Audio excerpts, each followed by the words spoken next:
Okay.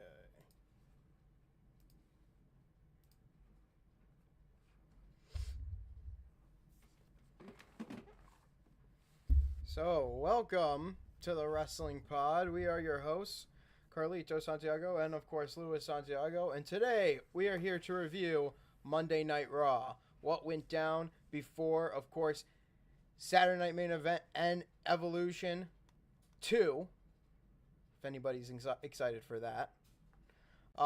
Ahead of a packed weekend for professional wrestling that includes Saturday Night Main Event and, of course, the return of Evolution and Great American Bash. And, of course, I think All In is also this week, too. So, there's a lot going down. But we kicked off with Seth Rollins and his unnamed faction, but knowing that Paul Heyman's new name is the Oracle.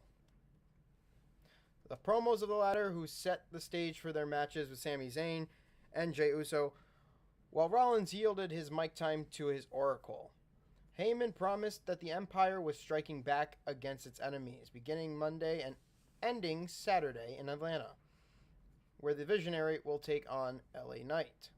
This segment was fairly standard, one that introduced the Knight's matches and gave Breakker and Breed some mic time, planted the seeds for an inevitable return of Roman Reigns through one subtle tease and a blatant address from Heyman. This was fine for what it was worth, and of course, graded a B. You got anything to say about it? Dumbass name, I guess. The I don't know. Oracle? Yeah. I didn't really watch this one. I worked late last night, so I didn't watch this segment. So get off my ass. Roman Reigns is coming back. Possibly. SummerSlam again. I think so. Big SummerSlam pop, huh? Yeah, that big SummerSlam pop. Well, of course, as we went backstage to the Judgment Day's lair, Roxanne revealed a fucking shrine to Liv Morgan, to which Raquel said, "Y'all, she's alive." Elsewhere, Dominic Mysterio found a cake from AJ, who popped out from the corner and reiterated he has his eye set on the Intercontinental Championship. And, of course, AJ remembering that doctor's note, which Dominic flashed in his face before he disappeared. So, we got back to the ring as Roxanne Perez sought to maintain her recent winning ways and prove her value to the Judgment Day, battling the woman who injured Morgan. And, well, I shouldn't say Zoe Starks. That was just a botch. But, now it's different. But the woman who injured Morgan, of course, Kairi Sane. So, Perez expertly targeting the arm of her opponent, looking to take away her dangerous spinning back fist. Every time the Pirate Princess mounted a comeback, the Prodigy went right back to the injured limb. When Zayn built momentum late in the match, though, it proved to be too much for her opponent. The 2017 Mae Young Classic winner overcame attempted interference from Rodriguez, wiping her out at ringside and pinning Perez's shoulders to the mat with a backslide for the win. Now, after the match, because it was a 2-on-1 beatdown, Raquel had to get involved, Asuka showed up, rescuing Zayn and standing tall to close out the segment. With that, of course, now we know the third and final team to join the tag team match, because it's confirmed. Yeah. Went backstage to Adam Pearce with a bunch of other people. So the Kabuki Warriors now join, of course, Sol Ruca and Zaria and Flair and Bliss, a part of the tag team fucking mayhem that they're going to have in Evolution. So, as for this contest, it was unsurprisingly good based on the talent involved. Perez eating another loss was probably unnecessary, but it will set up a post-match event, so it's forgivable. Not only that, but Perez should be able to score the victory at Evolution to retain those tag team titles. So graded a B. This is the most over Zayn has been with the crowd since her return, proof that keeping her on television via matches and vignettes is working. Now, you can say that about any superstar if you book them right. Perez is already one of the best wrestlers in the women's division on the main roster, as evident by the strength of her matches against superstars of all styles, sizes, and backgrounds. So, Sami Zayn's full slate, new challengers to the Tag Team Gold, and Nikki Bella's return.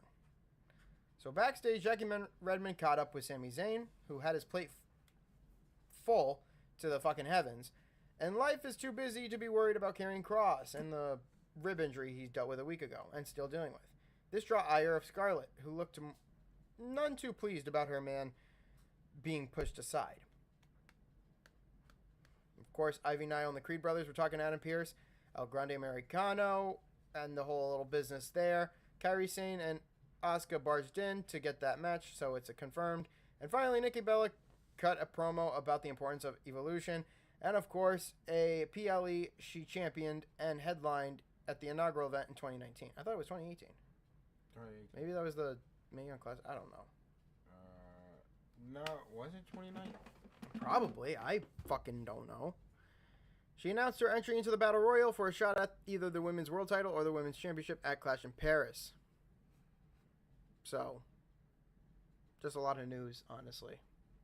Sami Zayn took on Braun Breaker.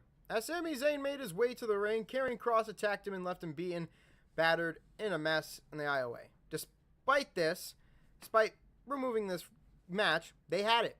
So, you can already tell what was going to happen. Braun Breaker was just... It was October 28th, 2018. And the NASCAR veteran... So then they fucked up. They meant... Yeah. Yeah, so it's wrong. It's 2018. I knew I was right. So, back to this. Zayn took on Braun Breaker with broken ribs and even more further injured. And now Sami Zayn has been written off of TV because of those broken ribs. So, yeah, what a great way to fucking do this shit. Why to kick off your guy off of TV? Injure him to the point of fucking being injured. Yeah. That's how WWE booking works. So, the grade of B+, what do you think about this honest, like, beatdown of Sami Zayn? Like, they just... Dude, that Royal Rumble pop is about to be insane. Yeah, if Sami Zayn is taken out until Royal Rumble, I mean, that Royal Rumble pop will be big. So... You should come back and do the black gimmick. No, we're not going into that. No, it's not going to work. It's not going to work. Yes, it would. Sami Zayn No, it wouldn't. It wouldn't. You know, he could not been fucking anywhere. He could have been on fucking... He could secretly do it on the indies, but it wouldn't work. He could have just been El Generico. Would have done that. Yeah. We have El Grande Americano. Do you really want another L in this shit? No, we should thank you. Fucking retire that gimmick. So, ahead of her evolution and her title and her defense of the Women's Intercontinental Championship against Bayley and Lyra Valkyria, Becky took to the squared circle to, of course, complain. Both challengers interrupted in short order and wasted little time taking shots at each other, egging on the man. Valkyria promised to end both and take the IC title while Bayley expresses her need for the gold. Well, mostly for Becky's fucking agnostics ways. So, This is a C+. I knew this bout would be a C+. A brawl broke out, which left Lyra Valkyria standing. So that gives her a little bit of a momentum boost right there, just by, kind of showing that she would be there. But she's going to eat the pin. She's there to eat the pin. Bayley said, referring to Valkyria, you raised her hand like a little bitch. Yeah, we all know that, Bayley. You didn't have to reiterate that. Yeah, this fucking thing wasn't really surprising.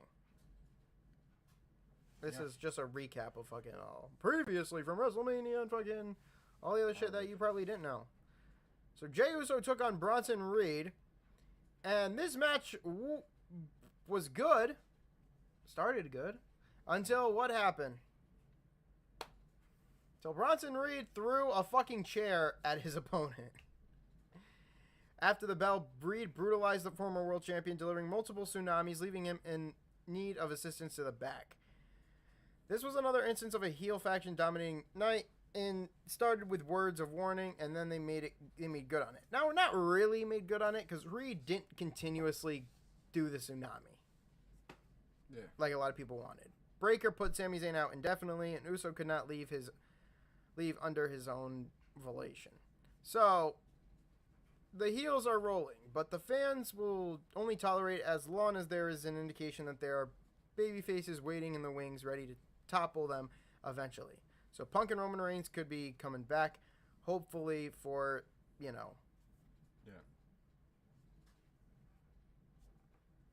So this was great to see, and no wonder. Fucking ended in DQ. It's going to be good. Reed has never been in a match with Uso. He has won. That did not change here. Okay, so Bronson Reed's never been in a match with Uso where he's won. Okay. Interesting.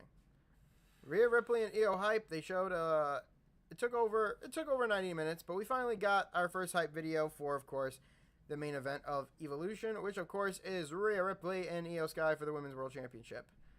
And of course, we got a taller, more thinner, more lenient, more German El Grande Americano, with Cole continuously mentioning that there's no tattoo on the back of Kaiser. A solid back and forth between this, obviously focusing on the Star-Spangled Heel. Late in the match, Lee launched himself over the top rope at Americano and appeared to have the momentum on the side. It was until, of course, Americano loaded his mask with a steel plate and leveled his opponent with a headbutt to score the win, and continuously emoting with the peace signs. So yeah, of course. Now, why isn't Lee on television every week having great matches against talented Raw roster? And me and Lewis talked about this, of Lee's journey through WWE has been lackluster. They haven't really treated him like a luchador. Wow, he's part of LWO. That group's not been around for how long? Jesus. Years. Right? So, again, filler. Goldberg interrupted Gunther and punched him in the face. Short-lived promo. Did small, if anything. Bret Hart is coming back, and he's going to screw Goldberg, and I'm going to be more happy. Are we just going to give Bret Hart going to be there to be like the Jimmy Ventura because of or Jesse Ventura? Because of what Jesse Ventura said? Yeah. So, yeah. So Bret Hart probably could be there. Who knows? B+. Fucking take Bret Hart over fucking Goldberg in a fight. Goldberg showed up in the John Cena Batista car from fucking Over the Limit. Fuck that. So, we got to our main event. Finally, it was for the first time ever Penta versus Seth Rollins, a square in the circle. The Visionary and El Zero Miedo go move for move, scoring near falls and false finishes along the way. Late in the match, Penta rolled, building momentum off of a Mexican destroyer that came from out of nowhere to stun his opponent. However, a well-timed, more definitely not accidental headbutt to the nether regions stunned Penta and allowed Rollins to deliver a stomp for the win. After the match, Heyman called for reinforcements, only for LA Knight to come out of nowhere and hit the blunt force drama to Rollins, leaving the Visionary lying in the ring, and of course Braun Breaker slipping, and of course falling over the barricade for Bronson Reed to grab him.